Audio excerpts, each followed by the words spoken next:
And welcome back to the Constitutionals podcast. I'm your host, Chad White. This is the premier podcast for the website, cpluscomedy.com. If you didn't know, like I just said, it's a website. Go there. Here we are, episode 280 of the show. And boy, oh boy, do we have news for you. I actually I was ready to record this episode hours ago. And then I realized that there was going to be some Xbox news coming out. And I said, oh, baby, I got to talk about that Xbox news. 3 p.m. Oh, man, they're going to do a live podcast. And then there was truly nothing. It was just 4 games are being released. The 4 exclusive Xbox games are being released on other platforms, I believe, PlayStation 5 and Switch. And it's just part of their Xbox Everywhere thing where they just want to have Xbox branded games, which makes sense. Like, they don't want to, like, it wasn't the games that you thought. Like, people were expecting it was going to be Halo and Gears, which, no, it wouldn't make sense. Then why buy an Xbox at that point? Although, I mean, but you can play those games on PC. Just like you could play God of War 1, the 2018 edition, and the Spider-Man games on PC. Nobody wants that. Oh, I'm a couple of minutes ahead of my of schedule here, and my task just told me to record Constitutionals. It's fantastic. I love being ahead of time. All right, let's get into business. This first one comes from Mariella Moon over at Engadget. Amazon Prime Video won't offer Dolby Vision and Atmos in its ad-supported plan. A couple of months ago, Amazon announced that Prime Video was going to be getting an ad-supported plan. You're going to be automatically dropped into it if you do not opt into paying the extra $3 for ad-free, which was what Prime Video was before. People are very mad because January 29th, they started inserting ads. I watched the first episode of Mr. and Mrs. Smith, and those ads were there. I think I got were there ad breaks in the middle of the show? I don't remember. I do remember it was like 30 seconds or 40 seconds at the top. And that's how it starts. Let me tell you, once ads are decided to be put into something, we're going to get more and more of them. I suspect we're going to get, it's a 40, 50 minute show. I suspect we're going to get at least 2-3 minutes of worth of ads. Peacock's ads have gotten worse. But that's the price I pay for $20 a year. They let me have that deal again. I was so excited. I was like, I guess I'm going to have to cancel Peacock. And then they were like, hey, Chad, about $20 more. And I was like, all right, I'll do it. It's worth it. People are suing over this. People are so mad they're suing, which is, like a class action lawsuit, which I think. Usually I think those are stupid. I don't know if it helps me in the long run. So these limited advertisements happen if you don't pay that $3 fee. And now they're taking away Dolby Vision and Dolby Atmos, which are the best sound and the best vision. Forbes also found that ad-free accounts still have access to HDR10+, which is kind of like Dolby Vision, but not really. It's a couple of steps lower, if not comparable.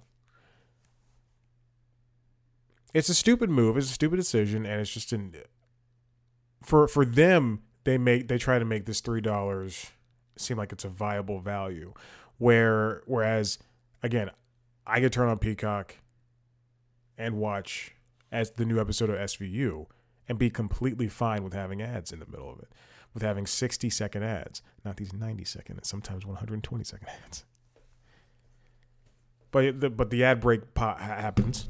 And then I just go, okay, well, there's an ad. And I get on my phone, or I get on the iPad, or I go on the Steam Deck and pretend to, am I going to play this game? That's all the Steam Deck and Switch are to me. It's just, am I going to play this game? Just poking around. Nah, not really. At least on Xbox and PlayStation, I'm going, okay, I'm going to play As Dusk Falls, or I'm going to play Persona 5 Royal, which I'm still chipping away at. Persona 5 Royal is, I hate listing things in the top 5 of my video games, and I'm still chipping away at it because I don't want it to end. But then I know I'm going to restart it as soon as I'm going to do New Game Plus as soon as I finish it. I'll take some time off though. I'm in that 4th semester though. I can't wait to get to Valentine's Day. I'm at the last boss. I just need to go ahead and do it. Okay, I'll stop talking. Subscribers are not happy, and the way that they are putting this behind, Amazon is putting this is just trying to make this value proposition of the Dolby Vision and Dolby Atmos, taking and putting it inside of the ad free plan is just astoundingly such a bad idea. And it's only going to get them in trouble. But the thing is, unless people are actually paying for the $3 thing, Amazon's not, or unless people don't pay for the $3 thing, Amazon's not going to care. Because some people might just opt in and go, hey, I'm paying $15 a month, or I've already paid the $160 or $139, I think, a year. I think it might have gone up. But I'm paying the however much a year. I might as well just do this $3, so I don't have anything. I don't have to watch ads or anything. Because people really don't like ads. Versus the Tubies, the Plutos, the Peacocks. Tubi and Pluto are free, but the Peacock of it all too. I hate saying that, of it all. At the same token, it's very funny. This is not part of the stories I want to talk about, but Max, HBO Max is doing Dolby Vision for live sports and starting this weekend on the Bleacher Report add-on for the NBA All-Star weekend. Okay. Now let's moving on. This comes from Variety, written by Brian Steinberg. Jon Stewart, Rachel Maddow test Monday model to boost Talk TV. As you'll hear, as you probably know, as you've probably seen, Jon Stewart returned to The Daily Show for Monday's episode, and he will be doing so for the rest of the year, rest of the election year. And we also know that Rachel Maddow reduced her workload, at least at MSNBC, to one night a week. I think she was like 3 or 4 nights before, but now she's doing 1 night a week. Jen Psaki, who used to work for Biden as the press secretary, is also doing a Monday night show. Also, I think she works Saturday to Monday, or I think her show is Saturday to Monday. I'm not entirely sure. But Steinberg posits this. In a medium best known for offering viewers the same host in the same slots 5 nights a week, can TV networks that thrive on news and talk programs generate new attention and advertising dollars by doling them out less frequently? I think the easiest answer to that question is yes. We're now in an age of podcasting where anybody can have a voice. And podcasting video clips, audio clips can make giant news. But within that cycle, so can broadcast news and cable news, for that matter. Should have said cable news first, and broadcast news for that matter. Where we can still get excellent reporting 1 night a week. And also, I've worked on shows, on CNN shows, that were daily, or 3 days a week, or 2 days a week for 4 to 6 to 7 hours sometimes. When there's breaking news, oh, baby, you keep working. It's like a Saturday. News breaks at 1 p.m. No, news breaks at 11. The show starts at 1. They're like, hey, we're gonna have you come in at 11 at 10:30 instead because news is breaking. Because we're doing an 11 show. Be there. Are you on campus? Oh boy, I do miss it though. Not the part where I'm working on weekends. And up there, I'm in the middle of a show for 7 hours straight.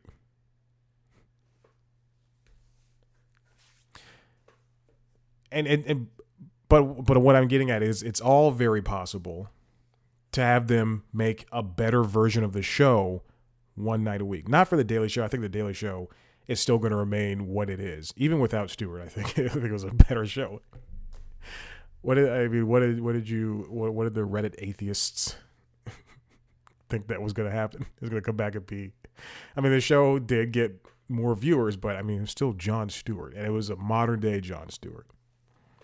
You're not going to get the same guy who was hosting the show before Trevor Noah came. It's not a knock on him. It's just he's a different guy right now. In his lifetime, in our lifetimes. And as for Rachel Maddow and Jen Psaki, the likes of them, it is very possible that these shows could get bigger by having fewer shows a week. I mean, Rachel's been doing this for a couple of months now. It feels like a year. But she's been doing it for a while now. And now, I mean, I think she has a podcast. It allows her to write books, allows her to do other things. But when you have this show, look at Last Week Tonight. I'm not saying that that's the best version of late night, because we still need daily late night shows. We still need, as much as I hate to say it, daily basic cable news shows. We still need, CNN, Fox, and MSNBC to do their thing, although not 24 hours. I don't think we need to have news 24 hours a day, because it works for them. PBS NewsHour still works like that. 5 days a week, or 5 days a week, and then 2 weekend shows. And you know what? Those shows are much better. PBS NewsHour is a much better program than any news show that's airing currently right now. And then also look at NBC News, nightly news, and CBS nightly news. I don't know what that's called, but the CBS and NBC and ABC, I guess, because I don't watch that. But those nightly news programs are still very good, because they're not pumping out the same old topics over and over and over again. They're not scraping for that bottom of the barrel. It doesn't make sense for them to do that. You're going to hear the same story. You're going to hear about the same news. You're going to hear about the same, unfortunately, shootings. You're going to hear about the same, unfortunately, political rallies. But perhaps their people have different takes on it. Perhaps they can get out all the details because they're only doing a 7-minute story, whereas CNN or Fox or MSNBC have been talking about it all day long, and they're just regurgitating the same thing.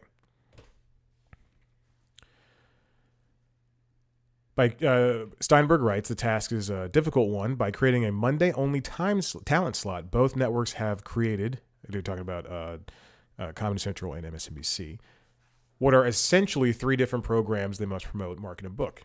That's true. That becomes much more difficult for them. In terms of Viacom and Paramount and CBS and Comedy Central, it's easy for them because Jon Stewart just reels in.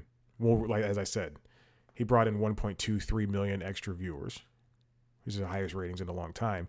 So he'll bring in his old fans and the new ones that came from him doing something on Apple TV, or some idiots who like him because he's friends with Dave Chappelle. But for Jen and for Rachel Maddow, the viewers that typically would watch 4 nights a week now probably won't watch. They'll be like, okay, well, Rachel's show was on Monday. Now that frees up my Tuesday to watch last night's Bachelor, or to catch up on I can't think of a show. It's too much to watch a movie. Oh, thank God. Oh, jeez. But that doesn't mean people will stick around. I thought the blanket on the if you're watching the video, there's a gray thing on the couch. I thought it was the dog. It is the blanket. But that doesn't mean that people will be sticking around. The blanket, I have one blanket. But that doesn't mean people will be sticking around from Jon Stewart. They could just be Jon Stewart fans, and want to watch and not want to watch, who else is the correspondents hosting the rest of the week. I don't know why they wouldn't, because those correspondents are there for a reason. They're good at their jobs. They're funny. Maddow and Psaki make occasional appearances outside of the programs. Typically, when a big headline rides in the current election cycle, MSNBC offers a different sort of analysis programming in prime time that makes uses of multiple contributors. CNN does the same thing, and I think Fox does too.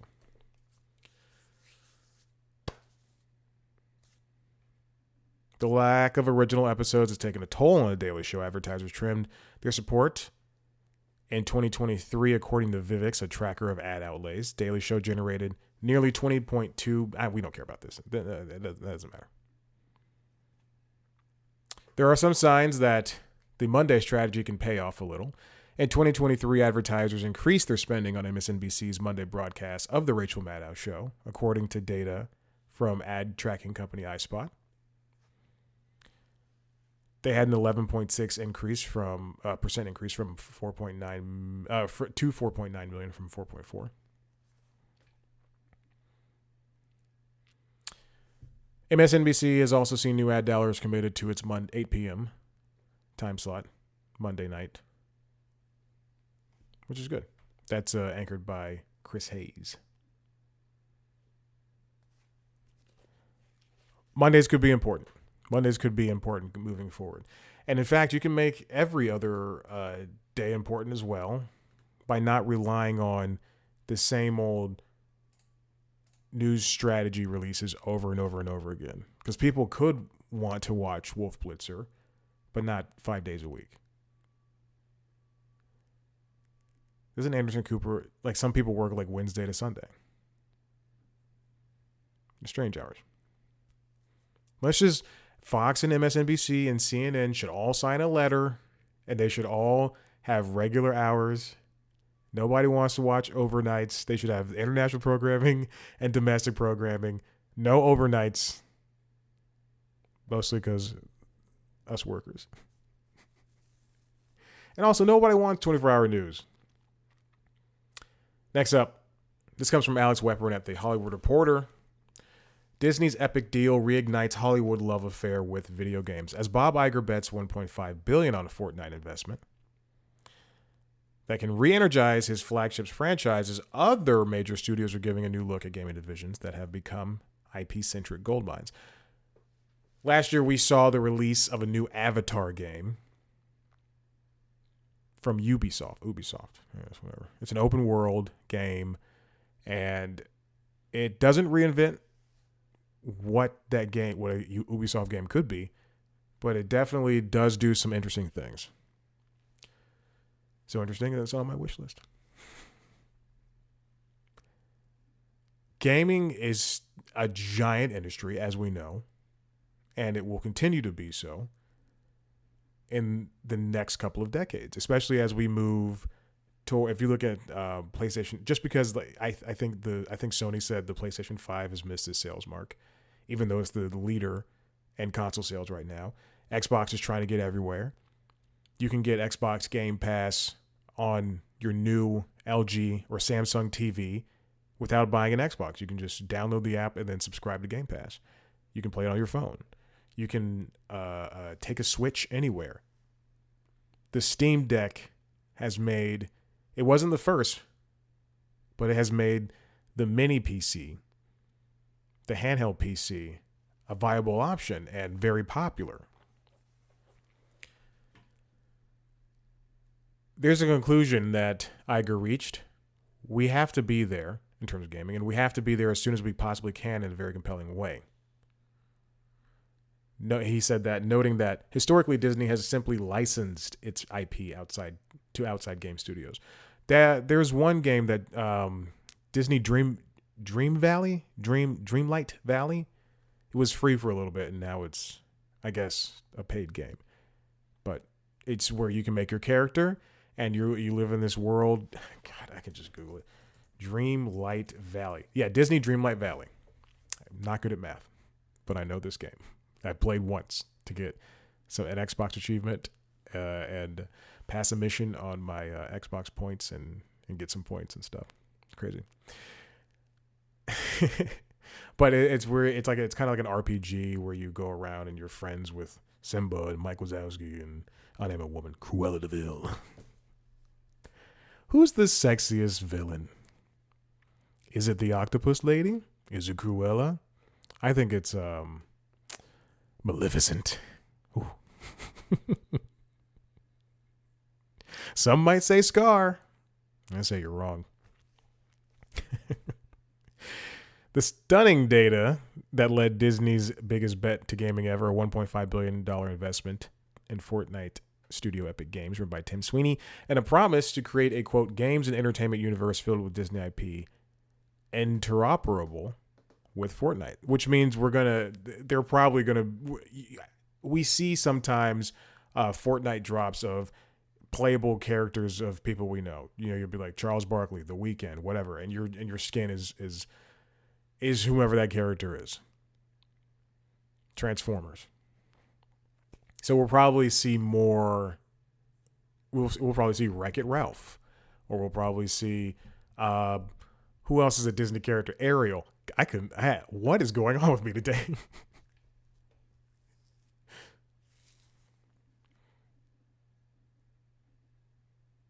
But as Weapon writes, Warner Bros. Games has been struggling as of late, mostly because they're stupid, and turning games into looter shooters. The release of Suicide Squad: Kill the Justice League has not been good.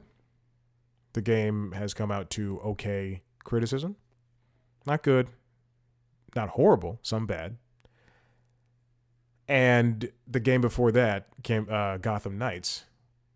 Both of these are Gotham Knights, I think, is Batman Arkham games adjacent, and then Suicide Squad: Kill the Justice League is basically a spiritual sequel.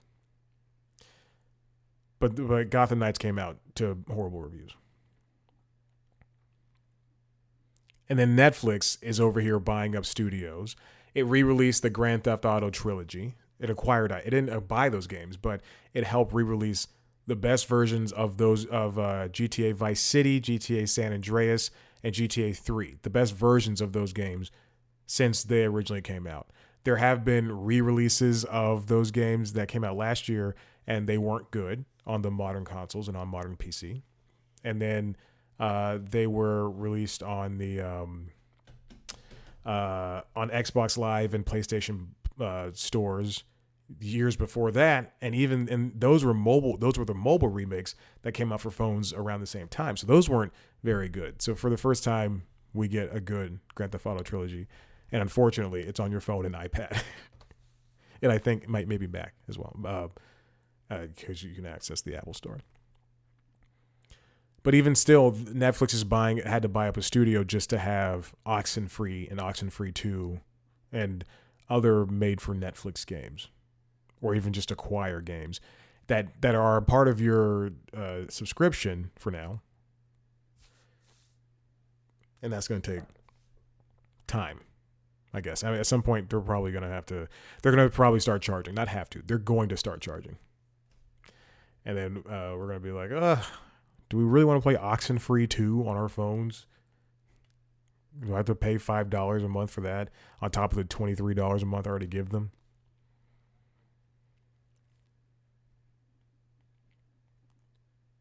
Now, Warner Brothers did have a successful game. They had Hogwarts Legacy, and they will be releasing a new update later this year. They sold 22 million copies of that game, bringing in $1 billion in revenue, which is nothing to scoff at, but okay, this is not scrolling.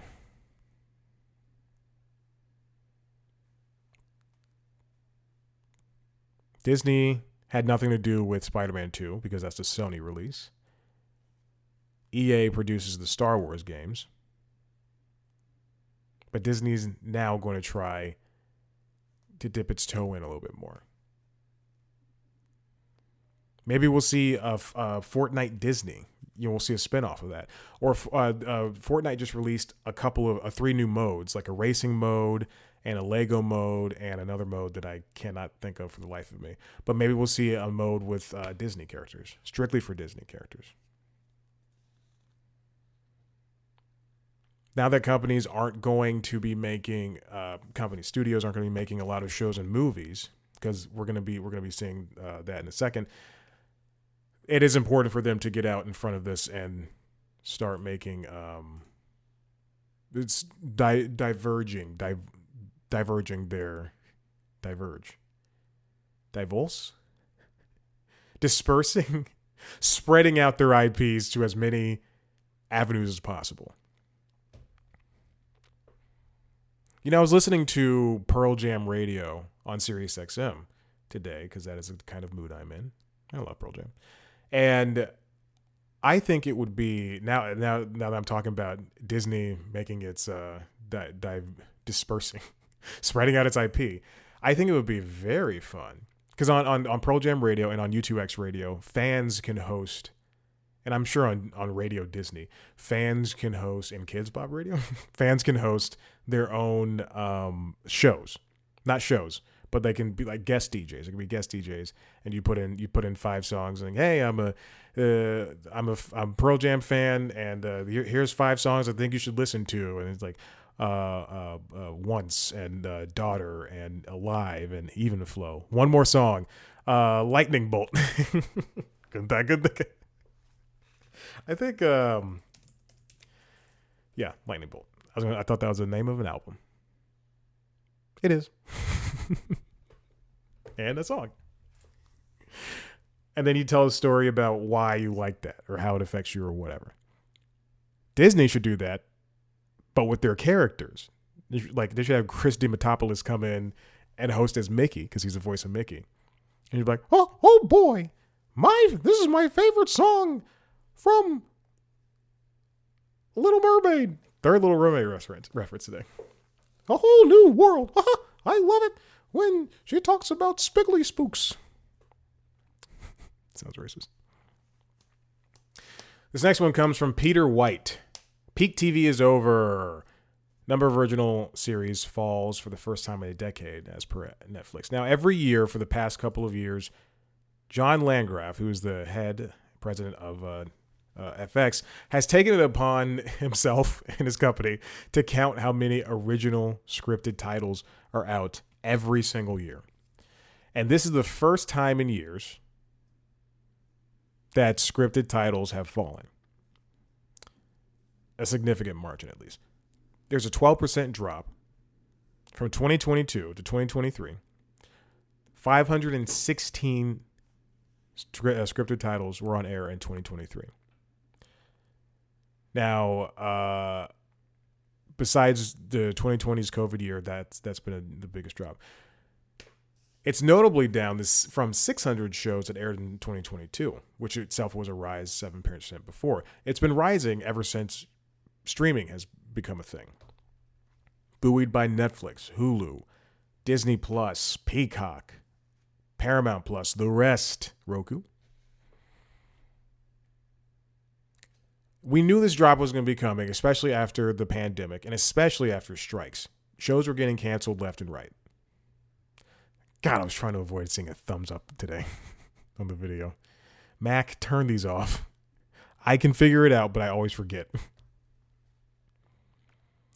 Landgraf, speaking at the TCA, joked that he was, quote, finally correct when it comes to peak TV. He said that it proves that even a broken watch is right twice a day. He predicted there would be, about last year, he predicted there would be a strong indication that there would be a decline.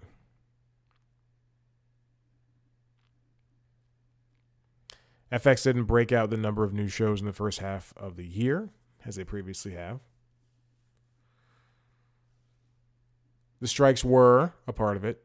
FX's list includes original English language scripted series, but does not include foreign language shows, kids titles, or short form content, and obviously doesn't include the plethora of unscripted shows, reality series, or documentaries. It's got everything, though, from Netflix to Apple, all those other services, BritBox, BET Plus, Acorn TV.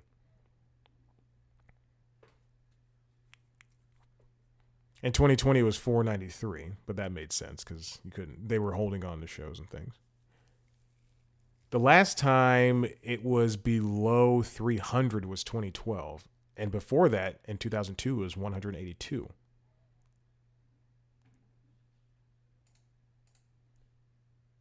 Now, this comes from The Hollywood Reporter, written by Leslie Goldberg. FX's John Landgraf declines to crown Netflix the winner of the streaming wars. He says his parent company, Disney, is in it to win it as he weighs in on FX's 2024 lineup as well as the Bear. He said last year's Hollywood strikes undoubtedly played a role, but the decline in the volume of scripted series was likely underway before labor actions by writers and actors that brought production to a standstill. And he's correct. We saw Max was laying off people.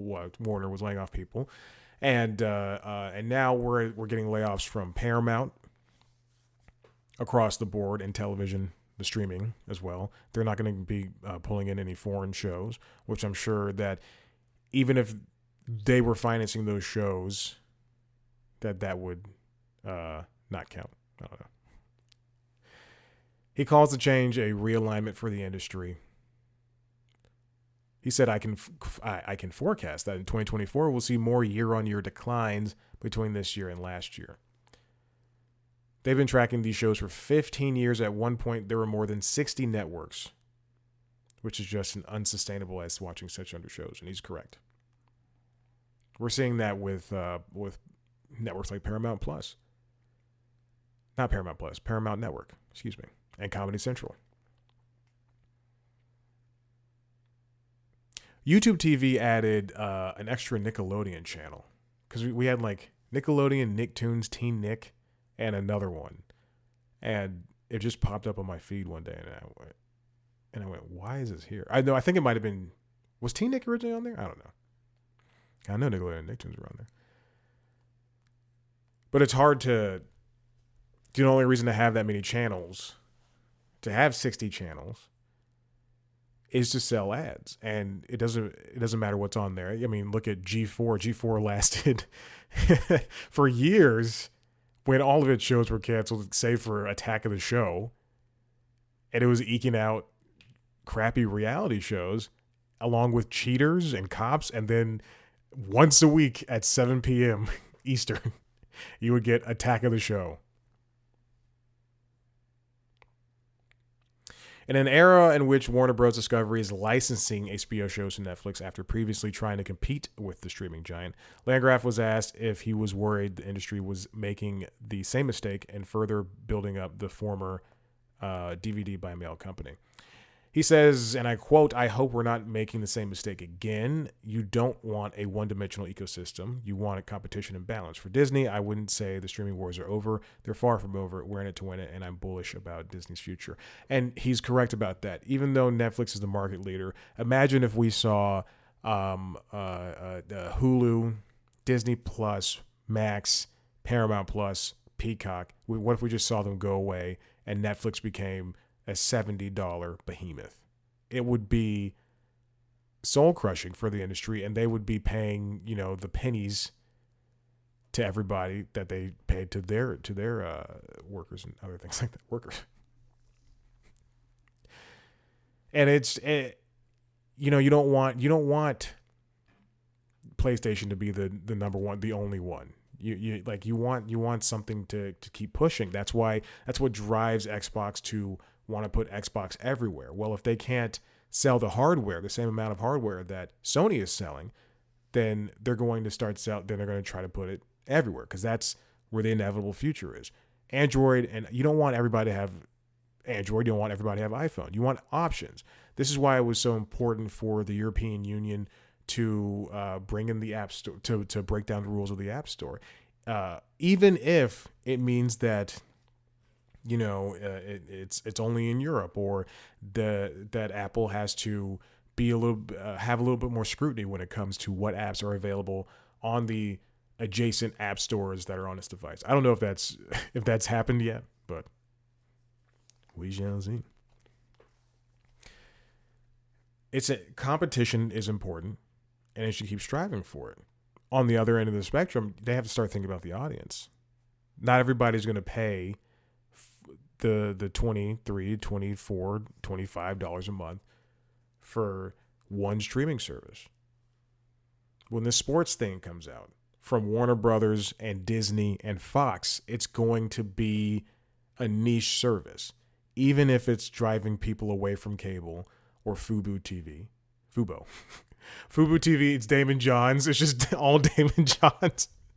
Damon Johns 24/7. He's got a cooking show. He's got a shoe show. He's got a show that teaches you how to trim your goatee. That was funny. It made me laugh. But all of this is difficult because they have to think about so many factors. The audience is not going to stick with this is like we're not the audience. Let me finish that thought. The audience is not going to stick with multiple streaming services at all times. They're gonna be bouncing around. People aren't gonna stay with Disney Plus if they only want to watch Andor. Andor season 2 should be called Andor also.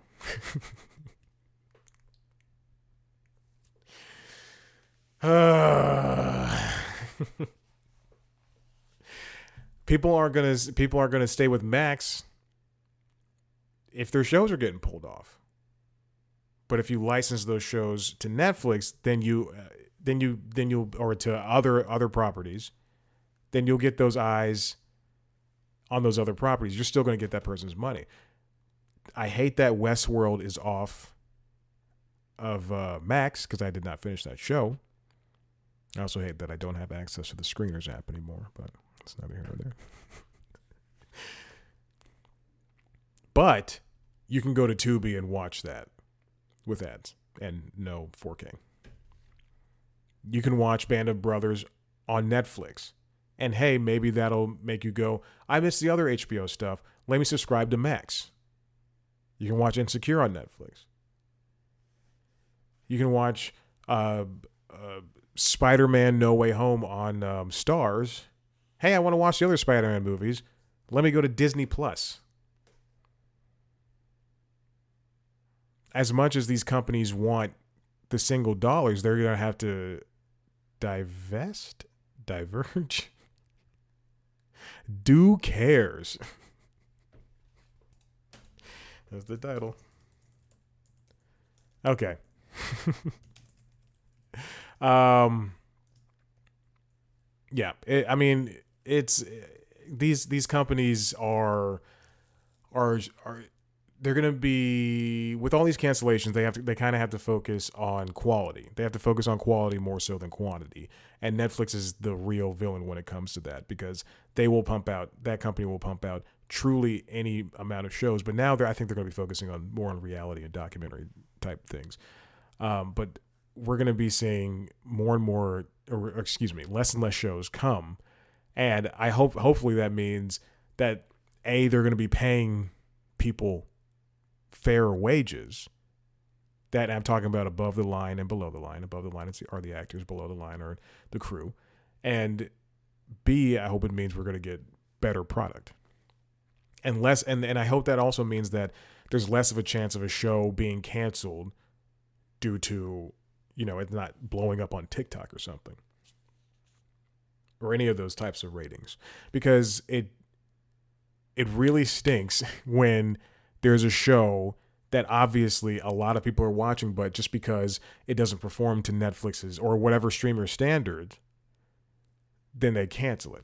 Look at Sense8. Before it got the Wachowski sisters show, before that show was canceled, I thought it was doing pretty well. I mean, people thought it was doing pretty well. It had a decent base, and people were talking about it online.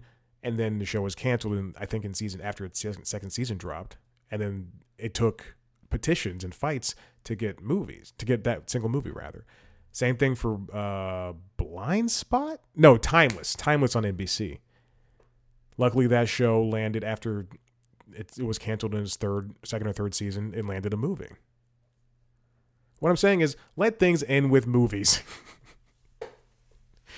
All right, I'm done. Listen, if you like what you heard here, and you want to see, hold on, Chad, you're getting your head yourself. If you like what you heard here, head to the website cpluscomedy.com, where there are, I'm talking to your favorite people in the entertainment industry. Yesterday, as of this recording, yesterday, I dropped an interview with the cast of Resident Alien. And baby, you want to know what that cast sounds, who that cast is? I'm going to get you that cast as soon as possible. That cast was, in fact, Sarah Tomko, Alice Wetterland, Corey Reynolds, Oh God. Hold on. Wait a minute. No. Where where's the hold on. Oh God, this is so bad. I shouldn't have done this. Because that list did change. That cast was Corey Reynolds, Sarah Tomko, Alice Wetterland, Meredith Garrettson, and Levi Filer. And let me tell you, that it was a great set of interviews. I'm not kidding. There was a point. I'm not gonna say this part. Okay, hold on. There's a point last year when I was like, I'm not gonna do junkets anymore. I'm C plus comedy. I'm better than junkets. and then I just still been doing junkets. It's whatever. Because junkets suck. You know, you're just if you ever seen a junket, it's just, unfortunately, it sucks for everybody. It sucks for the reporter because you don't get a lot of time with the talent, and the talent's got to answer. First of all, they have to sit either virtually or in person if you're in LA, in this black room and sit in front of a poster of whatever project you're working on or a standee, and then they have to do that for like 3 hours a day and have to answer the same questions. How was it working with this person? How was it working with this person? Oh, you guys have fun on set?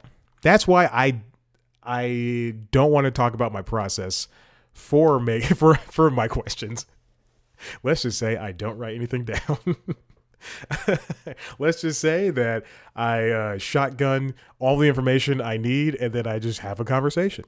Because that's how I have that. I mean, that's how I have my interviews. I don't write anything down. If there's something important, then I'll write down like a detail or something. But this one for Resident Alien for season 3, the Alan Tudyk led show, Sci-Fi's Resident Alien, Basic Cable. It was just so loose. We literally sat down and people were talking over each other in the press room. We were all having fun. People were commenting on each other's video backgrounds, which never happens. Usually these things are so like tight and everything. And then I got into the interviews, and if people were paired up, they were already talking to each other. They're like, yeah, so anyway, I went to blah, blah, blah. And I was like, let me finish the story. They're like, whoa, no, we can talk. And then we're just like shooting the stuff, really. And it's great. It's fantastic. And then I posted, this is going to sound so mean. I posted my this Resident Alien interview to LinkedIn. And I used the hashtags. I'm trying to get the SEO out there. I'm trying to do better at this. The TikTok is bumping. I'm not kidding. The TikTok is bumping. And I click on the hashtag to see. Oh, okay. Let me see if some of my the people that were in that press room are on here, and some of them are on LinkedIn. Post on LinkedIn. Some of them posted last week. Some of them posted the day before. But I posted the day that the new season launched, and I look at the questions they ask, and it's those press questions.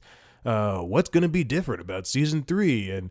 And you must be excited to see this new season drop. No, it's just I just love having fun. I love when things are loose and we can just have a conversation, because it really just opens things up. And I know how it feels to be in those junkets as talent. And you don't want that. You don't want to be bored. So anyway, Sarah Tomko, Corey Reynolds, Alice Wetterland, Meredith Garrettson, Levi Filer, whatever. Resident Alien, check it out, youtube.com/C+comedy, as well as C+comedy.com, where you can also check out video versions, youtube.com/C+comedy, of this show, as well as the other podcasts, Late Night Lately, which is the late night show, and LinkedIn Logs, which is the job podcast. So be sure to check out those over there. News Time is coming back, I promise. I do have 2 episodes I need to edit, and I promise I'll do them tomorrow. You can follow us on social media, TikTok, Twitter, Instagram, Facebook, at C Plus Comedy, me at Chad Black White. Thank you for listening. Tell your friends, and throw us a like on TikTok. Share the videos, do all that stuff. I'm genuinely trying over there now, and also reposting those videos to Instagram. So those are the only 2 I really use. But I'm not scrolling through. Bye.